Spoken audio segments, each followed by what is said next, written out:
Apo deri jashtë kontrollit sfida e butrindit? Reagon Rita.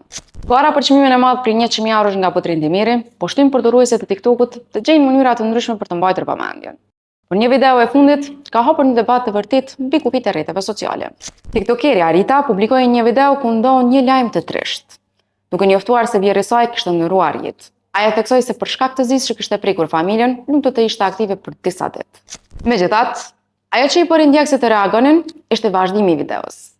Brenda të njëjtit postim, ajo kërkoi atyre pëlqime dhe shpërndarje për ta mbështetur në sfidën e butrindit. E ky veprim u konsiderua i pavend nga një pjesë e madhe e publikut. E gjandur në këto reagime të shumta, vetë Rita, pasi fshiu videon, u detyrua të sqarohet. Përmes një postimi në Instagram Story, ajo kërkoi falje publike. Ajo theksoi se fushata nisi si një ide, por koha ishte tërësisht i gabuar dhe pranoi. Në momentet e rënduara, njeriu edhe gabon. Rita u shpreh se kishte vendosur të bëjë një gjë të tillë në kushtet kur gara për 100.000 euro u bë e pabarabartë. Kur të tjerët nisën të kërkojnë mbështetje në live. Ndërkohë, personazhi i njohur i rrjeteve sociale Menaxheri i ka bërë thirrje publike butrindit që ta ndalë këtë sfidë.